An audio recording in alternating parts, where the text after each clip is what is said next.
నమస్తే అండి. Welcome to great Andhra. Jagan గారు ఒక పెద్ద ట్వీట్ చేశారు. హే రామ్ సేవ్ ఆంధ్రప్రదేశ్ అని చెప్పి. ఈ పరిస్థితి ఎందుకు వచ్చింది అంటే ఆంధ్రప్రదేశ్లో జరుగుతున్న వరుస ఘటనలు ప్రశ్నిస్తున్న వారిని అందరినీ రావణని కాదు, ఒక్కొక్కరిని అరెస్టులు చేయడం, లేకపోతే వాళ్ళ మీద ఏ ఒక్క చర్యలు తీసుకుంటుండడం, వాళ్ళని ఇబ్బందుల పాలు చేయడం. ఇంకో పక్క లా అండ్ ఆర్డర్లో ఎన్నో ప్రాబ్లమ్స్, పోలీస్ వ్యవస్థని వాడుకుంటున్నారు. కానీ అసలు సమస్యలు ఏమైనా ఉంటే వాటి గురించి ప్రస్తావిస్తున్నా వాటి మీద చర్యలు లేవు.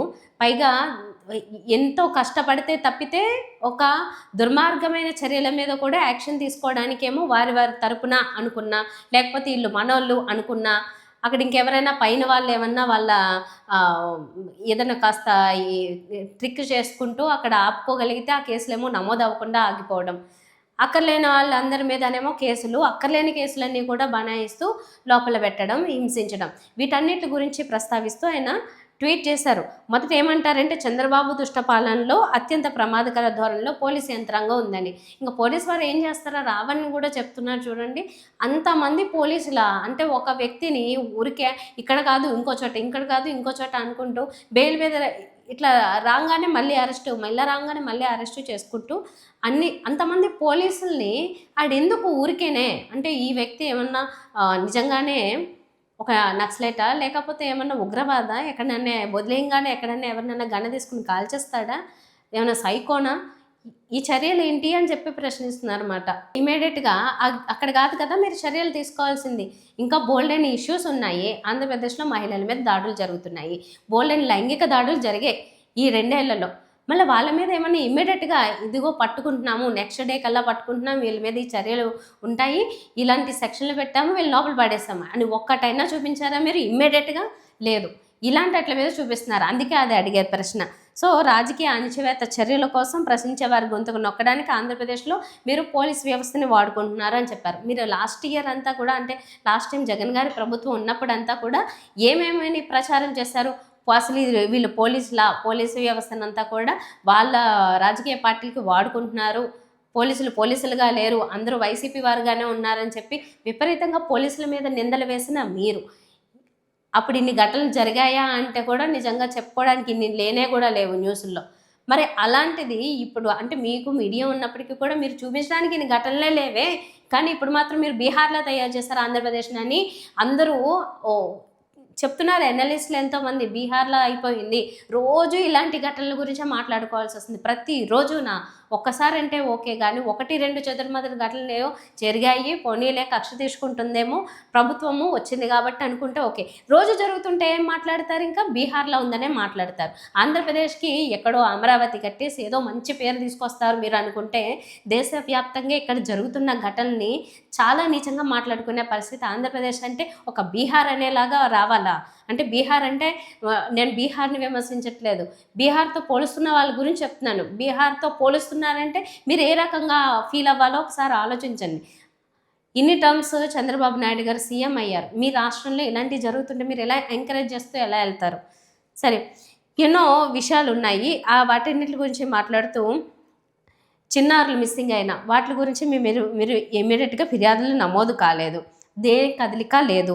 గిరిజన మహిళను వ్యవస్థ చేసి దాడి చేసినా అరెస్టులు లేవు.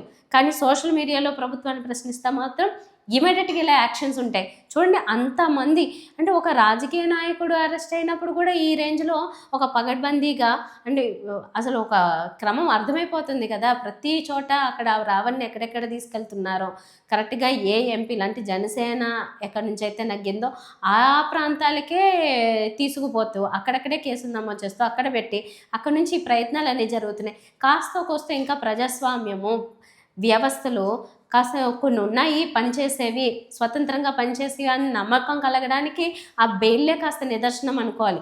కానీ అలా బయటకు కూడా రాకుండా మీరు పెడుతున్న కేసులు ఉపాలాంటి కేసులు పెడుతున్నారు చూడండి. వీటికి మాత్రం మీరు కొంచెం ఆలోచించుకోవాలి. ఇలా వెళ్తే తర్వాత మన ఫ్యూచర్ పరిస్థితి ఏంటి అని. మీకు తర్వాత మూడేళ్ల తర్వాత మీ ప్రభుత్వం ఉండదని డంకా బజాయించి చెప్తున్న వాళ్ళు ఉన్నారు ఎంతోమంది. ఎందుకంటే ఇలాంటి పనుల వల్ల, లేకపోతే మీరు చేసే అభివృద్ధి గురించి ఇంకోటి దాని గురించి మీరు దృష్టి పెడితే ఎవరు ఏమీ మాట్లాడరు. 1-2 గంటలనే చూసి చూడనట్లు వదిలేస్తారు ఎవరైనా. కానీ ఇవే పనిగా పెట్టుకుంటూ తిరుగుతూ అది కూడా మీరు చేసింది ఇంకొకరు చేయడం తప్పంటూ అది ఇంకా విచిత్రం కదా. ఎక్కడైనా ఇలాంటి విడ్డూరాలు ఉంటాయా? మేము చేస్తే ఒకటి లెక్క, మీరు చేస్తే ఇంకో లెక్క అంటారా? దీన్ని ఎవరు ఎంకరేజ్ చేయరు. సో దాని గురించి అంటున్నారు.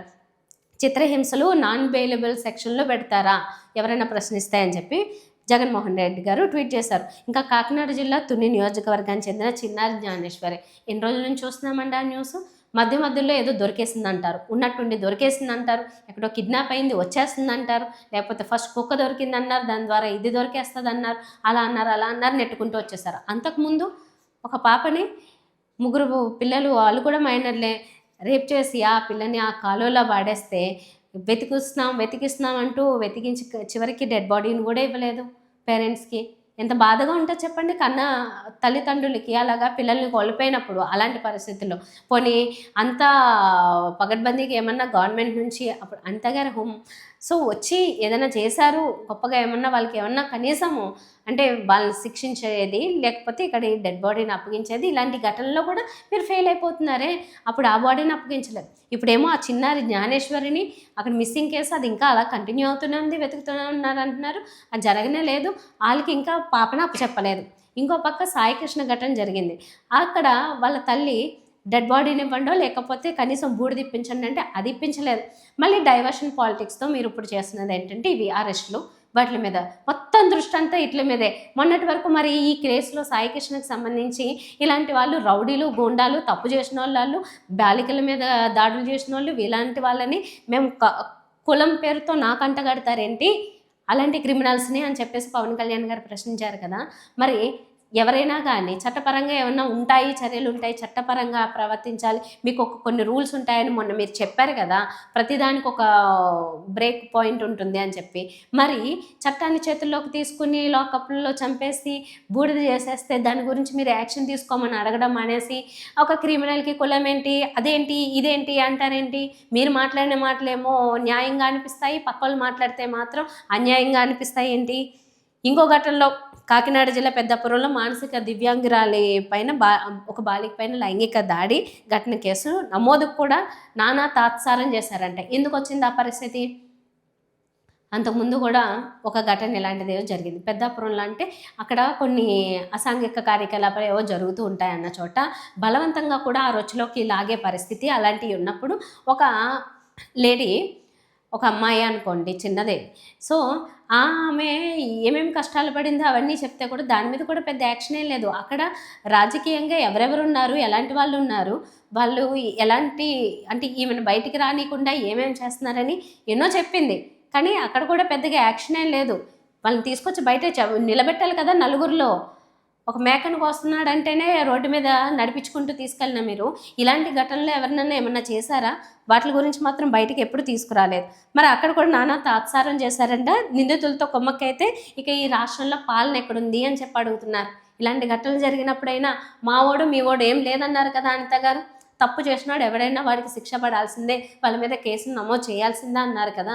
మరి ఎందుకు ఇలాంటి చోట్ల అంటే ఒక బాలిక మీద, అది కూడా దివ్యాంగురాల మీద జరిగితే కూడా మీరు నానా తాత్సారం చేసి కేసు నమోదు చేయడం ఏంటి? దాని మీద గొడవ జరిగితే కానీ చూసి చూడనట్లు వదిలేయడం, గొడవ జరిగిన తర్వాత మేము తీసుకుంటున్నాం చర్యలని ముందుకు రావడం. మీరు సాయికృష్ణ విషయంలో కూడా ఇదే చేశారు. క్రిమినల్ అన్నారు, ఇంకోటి అన్నారు, మరి మీరు పిలిపించుకునే, మీరు మాట్లాడి మీరు న్యాయం చేస్తారంటారు. అంటే 2 నాలుకల ధోరణి మీదే. సరే, ఇంకోటి పొట్టి శ్రీరాములు నెల్లూరు జిల్లా కావల్లో టీడీపీ మాజీ కౌన్సిలర్ గిరిజన మహిళను వివస్త్రం చేసి దాడి చేశారన్న ఘటన రాష్ట్రాన్ని కుదిపేసింది. ఇలాంటి దారుణ ఘటనల్లో కూడా తాత్సారం చేసిన వారం రోజుల తర్వాత ఫిర్యాదు తీసుకోవడం ఒక పెద్ద తప్పు అయితే, ఇప్పటి వరకు ఎవరిని అరెస్ట్ చేయకపోవడం ఇంకా మరింత దారుణం. మరి అన్నీ తెలిసినా కూడా ఎందుకు ఇలా చేయరు? అదే వేరే పార్టీకి సంబంధించిన ఎమ్మెల్యేలు ఎంపీలు ఇంకొకరు ఉంటే మాత్రము ఇంకా అసలు మీరే అక్కడ బట్టలు వచ్చి నిలబెడతారు వాళ్ళని. ఇంకా వీళ్ళు చూడండి ఈ పార్టీలో అంటే ఇలానే ఉంటారు, ఇదే ఇక్కడ జరుగుతుందని. మీ పార్టీ వచ్చిన తర్వాత నుంచి, అంటే గవర్నమెంట్ వచ్చిన తర్వాత నుంచి ఇలాంటి ఘటనలు ఎన్ని జరిగాయి? మరి మీరు ఎన్నిటిని చూపించారు? ఎన్నిటి మీద లైవ్ డిబేట్లు పెట్టారు? మీరు పెట్టలేదు, ఎక్కడ కనబడినెవరు, బయటికి రానివ్వరు. పైగా బాధితుల మీదే ఎదురు కేసులు పెట్టడం, బాధితులనే మళ్ళీ మీరు ఇంకో రకంగా ట్రోల్స్ చేసేసి వాళ్ళని విపరీతంగా మానసికంగా ఇబ్బందులకి గురి చేయడం, ఇవి జరుగుతున్నాయి. నేరస్తులకేమో రక్షణ జరుగుతుంది, బాధితులకి వేధింపులు అన్నట్టుగా మీరు పోలీస్ వ్యవస్థని నడుపుతున్నారు అని చెప్పి జగన్ గారు అంటున్నారు. ఇంకా వీటన్నిటి నుంచి ప్రజల దృష్టిని మళ్లించడానికి రోజుకో డైవర్షన్ పాలిటిక్స్ చేస్తున్నారు. సోషల్ మీడియా యాక్టివిస్టులపై వాటికి సంబంధించిన సెక్షన్లతో కాకుండా బెయిల్ రాని సెక్షన్లు పెట్టడం, ఉపా చట్టం తీసుకురావడం, ఉపా చట్టం కాదు ఉపా కేసు ఇతని మీద పెట్టడం అనేది. అంటే ఏది వచ్చినా కానీ బెయిల్ ఇస్తున్నారు, ఇట్లా కాదు అని చెప్పేసి ఒక 25 మంది పగడ్బందీగా లాయర్ని పెట్టి, నిష్ణాతులైన లాయర్ని పెట్టి ఇంకా దాని మీద కేసు గట్టిగా స్ట్రాంగ్గా ఏ రకంగా చేయాలి, బయటికి రానికుండా ఏం చేయాలి అని చెప్పి అంత దృష్టి పెడతారా? ఒక వ్యక్తి మీద ఇంత దృష్టి పెడతారా మీరు? అదే దృష్టి మిగతా వాటి మీద కూడా పెట్టచ్చు కదయ్యా అని అడుగుతున్నారు. పౌర సమాజం అడుగుతుంది, ఎవరో ఒక్కరు ఇద్దరు కాదు. ఇంత దృష్టి మీరు ముఖ్యమైన వాటి మీద పెడితే ఎంత బాగుండేది పరిస్థితి అని. అట్లా చేయట్లేదే. ఇలాంటి వాటి మీద మీరు ఇంత దృష్టి పెట్టడం అసలు దేనికి అవసరం ఏంటి? అసలు ఇంతగా అవసరం ఏమొచ్చింది? అంతే ఇగోనా మీకు? YouTube influencers Osmania gold medal journalist కేవీఆర్ను సరైన చట్ట ప్రక్రియలు పాటించుకుని హైదరాబాద్ నుంచి అరెస్ట్ చేశారు అతన్ని కూడా. అంతకుముందు అంటే జర్నలిస్టులు ఏదో కాస్త బాగా అక్కడ వేసి కాసి ఆయన ఆపుకుని ఏదో చేశారు. ఇంక 24 గంటలు ఎవరైనా ఉంటారు, ఎవరి కుటుంబాన్ని వాళ్ళు చూసుకుంటారు. కానీ మరి ఇలా ఒకదాని తర్వాత ఒకటి చేసుకుంటూ పోతున్నారు. రావణ్ విషయంలో కూడా మీరు ఇవన్నీ ఇట్లానే చేసుకుంటూ వెళ్తున్నారు. మీ వారిని పంపి దాడి చేయించడం అక్కడ కూడా మళ్ళీ అంటే అతను అక్కడ ఉంటాడు అన్న సంగతి తెలుసు. అక్కడ ఏ నియోజకవర్గం నుంచి ఎవరు గెలిచారో కూడా మీకు తెలుసు. అక్కడ ఎవరి ఆధిక్యం ఉంటుంది అనేది కూడా తెలుసు. మళ్ళీ ఇంతమందినేమో సెక్యూరిటీగా పెట్టారు. అతనికి ఒకవేళ ఏమైనా అయ్యి అక్కడ ఇంకేమైనా జరిగితే జరగరాని ఘటన, అది ప్రభుత్వానికి ఇంకెంత చెడ్డ పేరు ఒకసారి ఆలోచించుకోండి. అరెస్ట్కే ఇంత చెడ్డ పేరు వచ్చింది మీకు. మీరు రాలేదనుకుంటున్నారేమో. కొంతమంది చాలా గర్వంగా కాలర్ ఎగరేసుకుంటూ చూడండి రా వీడికి ఏ గతి పట్టిందో అని చెప్పి వీడియోలు చేస్తున్నారు. తర్వాత రానున్న 3 ఏళ్ల తర్వాత ఏ గతి పడుతుందో ఆలోచించండి. ఇలాంటి ఘటనలు చేసినప్పుడు అతను మాట్లాడాడు, విమర్శలు చేశాడు. దానికి ఏ రకమైన పనిష్మెంట్లు ఉంటాయో అవి జరుగుతాయి. నాన్ బెయిలబుల్ కేసులు పెట్టడం ఇవన్నీ చూస్తే మీరు కక్ష పెట్టుకున్నారు, మీరు కక్ష సాధిస్తున్నారు అనుకుంటారే కానీ అతనేదో మాట్లాడాడు, తప్పు మాట్లాడాడు, శిక్ష పడాల్సిందే అని చెప్పొచ్చు. కానీ మీరు పెట్టే వాటికి ఏమనుకుంటున్నారంటే అతను మాట్లాడిన తప్పును కూడా వదిలేసి మీరు చేస్తున్న పని మీదే ఎక్కువ మంది దృష్టి పెడుతున్నారు అనే విషయాన్ని మీరు విస్మరిస్తున్నారు. అదే మీకు చాలా డేంజర్. చంద్రబాబు గారు ఆంధ్రప్రదేశ్కి కావాల్సింది రౌడీ పోలీస్ రాజ్యం కాదు, జంగిల్ రాజ్ కాదు. ప్రజలకు భద్రత కల్పించే పాలన కావాలి, బాధితులకు న్యాయం చేసే వ్యవస్థ కావాలి, చట్టం ముందు అందరూ సమానమే నమ్మకం కావాలి, సమానమనే నమ్మకం కావాలి. రాజకీయ ఆదేశాలకు కాకుండా రాజ్యాంగానికి లోబడి నడిచే పోలీసు వ్యవస్థ కావాలి అంటున్నారు. అంటే ఏమి చేసినా ఈ రాష్ట్రంలో ఈ దేశంలో అయినా పోలీసులను అడ్డు పెట్టుకుని పోలీసులకి హుకుం జారీ చేస్తారు, మీరు ఇలా చేయండి అలా చేయండి అని. అటువంటి ఆదేశాలు కూడా ఇలాంటి కేసులు నమోదు చేసే పోలీసులకి పోలీస్ స్టేషన్లకి ముందు నుంచే కూటమి ప్రభుత్వం నుంచి వెళ్తున్నాయి అని చెప్పి తెలుస్తుందంట. అలా తెలిసిన తర్వాతనే వాళ్ళు ఏం చేయాలో తెలియని పరిస్థితి పోలీసులకు కూడా. చెప్పిన మాట వినాలి. పైన ఒక రాజు ఎవరు అంటే గవర్నమెంట్లో సీఎము, లేకపోతే సీఎం స్థానంలో ఆల్మోస్ట్ అలా ఉన్న ఉప ముఖ్యమంత్రి, లేకపోతే లోకేష్ గారు లాంటి వాళ్ళు, ఇలాంటి వాళ్ళ నుంచే వచ్చే ఆదేశాలకి వాళ్ళు లోబడి పని చేయాల్సి ఉంటుంది. కాదు కూడదు అంటే సస్పెన్షన్లు ఉంటాయి, లేకపోతే ఇంకేమన్నా ఉంటాయి. కాబట్టి వాళ్ళు ఏంటంటే భయంతో పనిచేస్తారు. ఆ భయాన్ని ఎలా వాడుకుంటున్నారంటే మన పార్టీ కోసమే కావాలి. ఎదుటి పార్టీకి ఎవరన్నా నోరెత్తి సపోర్ట్ చేశారా, ఇంకేమన్నా గట్టిగా మాట్లాడారా, మనకి ఎక్కడన్నా కొంచెమన్నా డ్యామేజ్ చేస్తున్నారా, మనం సమాధానం చెప్పలేని ప్రశ్నలు అడుగుతున్నారా, ఖతం ఇంకా వాళ్ళ మీద యాక్షన్ తీసుకోండి అని పోలీసు వాళ్ళతో అయితే పనులు చేయించడం. ఆఖరికి పవన్ కళ్యాణ్ గారు ఏంటంటే వనిత ఆవిడ లేడీ పరిస్థితి ఏమైపోయింది? పొలిటీషియన్గా ఎదగాలనుకున్న ఒక లేడీ ముందు నుంచి మొరపెట్టుకుంటుంటే అక్కడ పరిస్థితులు ఇలా ఉన్నాయని మీ పార్టీ ఆమెను గాలికి వదిలేసి ఆవిడ రాజకీయ జీవితాన్ని సర్వనాశనం చేసుకున్నారు. మీరు మీ పార్టీ వాళ్ళే అడుగుతున్నారు ఏంటి ఇలాగా పట్టించుకోలేదు అని చెప్పి. సరే హత్యకి ఆ కేసుల్లో ఆవిడ ఏమైంది ఏంటి, ఎవరు ఏం చేయించారు, అసలు ఎందుకు చేయించాల్సి వచ్చింది, మీరు ఏమన్నా ఆరా చేసి తెలుసుకున్నారా? ఆరా తీసి తెలుసుకుని ఇది పరిస్థితులు అని చెప్పిపోండి. ఏమన్నా ఆ కుటుంబానికి మీరు అండగా నిలబడ్డారా, లేకపోతే అవతల చనిపోయిన వ్యక్తి కుటుంబానికి అండగా నిలబడ్డారా? ఏది లేదే. ఏమన్నా అడిగితే ఏమంటారు, వాడు క్రిమినల్ వీడి క్రిమినల్, నా కులంతో అయితే మాత్రం నాకు సంబంధం ఏంటంటారు. ఇవన్నీ మీకు పోను మీరు చేయాలనుకుంటున్న రాజకీయ భవిష్యత్తుకి హెల్ప్ అవుతాయో తిరిగి మీకే డ్యామేజ్ చేస్తాయో. నాట్ ఓన్లీ పవన్ కళ్యాణ్ గారు, కూటమి ప్రభుత్వానికే ఇది పెద్ద సవాల్. ఇలాంటి పనులన్నీ కూడా ఇప్పుడు జరుగుతున్నవన్నీ. మరి ముందు ముందు ఏం చర్యలు తీసుకుంటారో? పగలన్నీ తీర్చేసుకుని తీరిగ్గా తర్వాత మేము ఏదో చెప్పుకుంటే ఎలక్షన్‌లకి పోతాము అంటే మర్చిపోతారు అని మీరు అనుకుంటున్నారేమో. ఎంత మర్చిపోతారో, ఏం జరుగుతుందో పోను పోను చూడాలి పరిస్థితి. మార్చుకోకపోతే ఏ ప్రభుత్వానికైనా డేంజరే. ముందు ప్రభుత్వాన్ని దించారు. మీరు చెప్పిన విషయాలు నమ్మారు.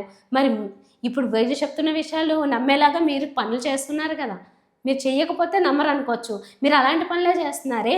మరి మిమ్మల్ని కూడా ఈళ్ళొచ్చిన విధ్వంసమే. కాబట్టి వీళ్ళకివ్వద్దు. మళ్ళీ జగన్ గారికి ఇవ్వచ్చే అవకాశం అనుకుంటారేమో.